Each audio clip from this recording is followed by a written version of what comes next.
Bismillahirrahmanirrahim. Assalamualaikum warahmatullahi wabarakatuh. Pemirsa Masumi TV, kita jumpa lagi untuk bincang-bincang santai tapi ini serius, masalahnya tentang oligarki yang kita dengarkan nanti dari Bapak Dr. Wazri Azpifi, PhD, ya, ini tamatan dari USA, dan tentunya juga dosen, ya, dosen terbang termasuk, dan kita alhamdulillah ya bisa ketemu hari ini untuk mendengarkan bagaimana pendapatnya, yaitu topik bagaimana istilahnya melawan oligarki yang hari ini sampai hari ini itu masih merajalela dan sangat-sangat mempengaruhi dan sangat-sangat betul-betul punya pengaruh besar ya dalam perekonomian Indonesia dan juga perpolitikan nasional. Nah, untuk bicarakan ini dari sisi pendapat Pak Wazri Afifi ini, saya yakin akan keluar ide-ide yang menarik. Bagaimana biasanya Pak Wazri ini akan menyampaikan pendapatnya yang menarik tentunya. Kita akan dengarkan. Assalamualaikum Pak Wazri. Waalaikumsalam warahmatullahi wabarakatuh, Pak. Ya, jadi gimana kira-kira ini udah menjadi seperti musuh nasional lah gitu ya, yang namanya oligarki ini memang harus dilawan ya. Maksudnya kita harus bagaimana caranya jangan sampai istilahnya kita makin tenggelam ya. Apalagi perekonomian kita memang makin susah sekarang, lagi susah ini Prabowo sebagai presiden, tantangannya besar bagaimana membangkitkan kembali perekonomian sementara oligarki masih mencekram. Gimana kira-kira? Itu betul, Pak. Kata Bapak tadi oligarki adalah musuh nasional. Ya. Kita tidak boleh menuduh orang, Pak. Ya, betul. Tapi malangnya kita harus belajar dari sejarah. Sejarah telah diciptakan merah oleh oligarki. Itulah sebabnya menjadi musuh nasional. Musuh nasional ini yaitu musuh bagi orang-orang, terutama orang yang tertindas. Supaya nasib bangsa kita ini tidak bergerak di situ-situ saja, maka terpaksa oligarki harus dikalahkan. Yang masalahnya sekarang adalah bagaimana mengalahkan oligarki. Gimana Pak? Paling sulit, Pak. Inilah paling sulit. Iya. Yaitu dia mempunyai uang yang tidak terbatas. Dan dia mempunyai strategi kotor yang bisa mengambil uang tanpa batas. Dan dia mempunyai alat atau mungkin mempunyai ahli-ahli pikir yang bisa menundukkan profesor sekalipun.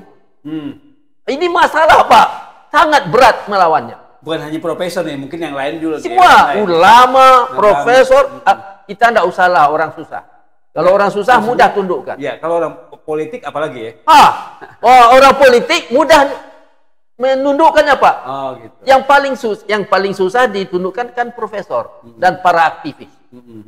Nah, itu. Tapi bagaimana, Pak? Walaupun bagaimanapun susahnya, kita tidak boleh berputus asa. Pokoknya yang menjadi masalah sekarang di Republik kita ini adalah oligarki yang membuat Indonesia hanya berkata aku mau maju, aku mau zaman emas. Bicara mudah, maka oligarki berpikir, ini orang ini perlu diperalat. Ya, jadi oligarki ini mempunyai ahli-ahli pikir yang melangkahnya kita berpikir hanya sampai ke Bandung. Kita. Tapi oligarki berpikir dah sampai Surabaya. Maka Pak, sekarang yang akan kita lawan adalah bagaimana caranya oligarki bisa berpikir demikian. Nah, bagaimana oligarki bisa berpikir kita satu langkah, dia tuduh langkah. Maka caranya mengalahkan mereka, kaji atau selidiki atau sikat kritis. Kritis, Pak, harus kritis kita apapun. Untuk mengatakan bahwa oligarki telah melangkah 7 langkah itu. Itu yang penting, itu cara mengalahkannya. Hanya satu saja, Pak. DPR membuat bahagian komisi kritis. Komisi kritik. Ya, DPR yang mau menjadikan bangsa ini benar-benar menjadi bangsa terhormat. Dia buat komisi, Pak. Komisi berapa tuh sekarang? Komisi berapa? Banyak ya. Ya, 14 kan? Sekarang kan 13 jumlahnya. Ya. Sekarang buat komisi yang ke-14. Apa itu? Tugasnya hanya memikirkan apa saja kegiatan oligarki. Mengevaluasi lagi. Ya, evaluasi semua. Karena DPR lah bisa membuat hukum, Pak. Yang sudah ahli-ahli aktivis, ya sudah kan sudah lengkap otaknya. Maka DPR tidak menjadikan anggota dari komisi kritis itu bukan anggota DPR. Orang-orang aktivis-aktivis pejuang. Buat itu. Panggil dia. Oh, Bapak kan kritis saya kan? Ya itu yang kami cari. Bapak duduk sini, berpikir. Bagaimana mengatasi oligarki gitu. Ya. Tugasnya itu gitu. Ya. Jadi bukan dari anggota DPR yang telah menghabiskan uang uang banyak untuk jadi terpilih. Iya. Nah, ini aktivis-aktivis yang kita pelajari sejarahnya. Aktivis ini biasanya begini, Pak. Aktivis ini yang penting bagi dia, nomor satunya adalah pengabdian. Nomor dua baru uang. Kalau anggota DPR selama ini, nomor satunya uang. Nomor dua pengabdian. Maka tukar itu. Maka dengan secara permintaan kan DPR itu ahli atau diberi kekuasaan untuk membuat hukum dan undang-undang. Gunakan itu. Keluarkan undang-undang, keluarkan peraturannya supaya membentuk komisi ke-14. Oke, itu menarik. Itu menarik, Pak. Artinya bagaimana cara mengatasi atau menghadapi oligarki yang sudah 7 langkah ke depan, sementara kita masih 1 langkah atau 2 langkah, mereka sudah 7 langkah. Tapi harus diingat ada ungkapan ya, bahwa kekayaan orang kaya sesungguhnya adalah orang-orang miskin. Nah, itu paham ya, Pak? Filsafatnya seperti itu. Alat untuk jadi kaya. Artinya justru orang-orang miskin ini dipelihara sama orang-orang kaya. Justru oligarki ini memelihara yang namanya kebodohan, kemiskinan, apa segala. Dari situlah dia bisa eksploitasi yang namanya kemiskinan, kebodohan itu untuk kepentingan mereka. Bagaimana? Ya, termasuk itu, Pak. Tugas dari komisi ke-14 tadi. Kenapa si oligarki tak pernah kalah? Terutama di negeri miskin. Pelajari oleh itu komisi yang ke-14. Karena kemiskinannya diciptain sendiri. Ya, kemiskinan diciptakan. Kemudian dipelajari. Kenapa? Bagaimana caranya si oligarki menciptakan kemiskinan? Contohnya begini. Dia beri uang, dikeluarkan uang tanpa batas kepada boneka-boneka yang agak bodoh dalam pengabdian. Bukan bodoh otaknya. Kita kan tidak boleh mengatakan orang bodoh. Tetapi soal pengabdian bodoh sangat. Dia mementingkan keluarganya, dia mementingkan golongannya hanya dengan sedikit tawaran uang. Yang sedikit maksudnya begini, Pak. Kalau uang ini uang 1 goni dibandingkan dengan penderitaan rakyat, dia pilih uang 1 goni itu. 1 karung maksudnya. 1 karung itu. Itu artinya kan sedikit dalam kehidupannya. Hidupannya hanya kita 60 tahun. Nabi Muhammad kan 63 tahun. Masa dia jual nilai kehidupan di dunia dan uang? Itu kan bodoh namanya. Bodoh. Kita tidak boleh sebut orang bodoh, Pak ya.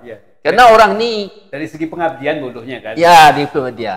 Jadi kita karena manusia ini kan diciptakan berbeda kehebatan. Jadi yang ini hebat di sini. Jadi kita tidak bisa orang bodoh. Tetapi, Pak, karena perangainya yang menyusahkan orang bangsa kita ini, tahun demi tahun. Tahun ini, 5 tahun ini kita harap dia bisa merubah nasib rakyat. Bukan merubah, dia tambah penderitaan. Nah, jadi oleh sebab itu, Pak, kita harap DPR ini dengan sadarlah. Karena dia tidak bisa mengkritik oligarki. Karena senjata oligarki kan amplop. Ya, mudah, Pak. Kita buat komisi ke-14. Yang anggotanya para aktivis, para ini tidak perlu sekolahnya. Yang penting cara berpikirnya. Dan kejujurannya. Ya, cara kejujuran, cara pengabdiannya, cara berpikirnya. Panggil. Tidak perlu digawarkan gaji banyak. Yang perlu tawarkan dulu pengabdiannya. Silahkan bapak-bapak mengabdi di sini. Karena menurut hukum undang-undang, orang yang mengabdi, orang yang bekerja kan ada imbalannya. Nah, jadi itu Pak. Jadi kita ini, oligarki ini tidak bisa dibiarkan. Kenapa? Karena dia mempunyai satu strategi yang diisi oleh ahli-ahli pikir, malangnya semua ahli pikirnya jahat. Nah, itu masalahnya. Masalahnya. Makanya susah dilawan gitu. Ya susah dilawan karena dia ahli. Kata kita kan sudah katakan tadi, kita melangkah sekali dia sudah tuju. Banyak contohnya Pak. Jadi ya. Iya. Terima kasih Pak Wazri, udah menarik sekali. Kalau misalnya kita teruskan ini bisa panjang karena Pak Wazri ini menarik ungkapannya. Jadi tapi waktu kita terbatas Pak. Jadi mohon maaf, jadi kita selesaikan. Terima kasih pemirsa Masumi TV. Tadi kita sudah dengarkan Pak Wazri ya pendapatnya tentang bagaimana menghadapi oligarki yang menjadi seperti musuh banyak orang, jadi momok banyak orang. Ini karena dalam segala aspek kehidupan ekonomi, politik semuanya dimasuki, dikuasai. Terima kasih. Jadi satu Pak. Ya, apa tuh kira-kira? Oh gini Pak.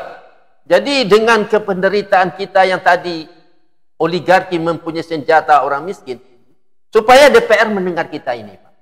Dia berpikir kembali, membentuk komisi ke-14. Ya, kalau bisa nanti Pak Wazri bantu untuk men-share ini video, kemudian sampai ke DPR, mudah-mudahan didengar. Ya, Pak.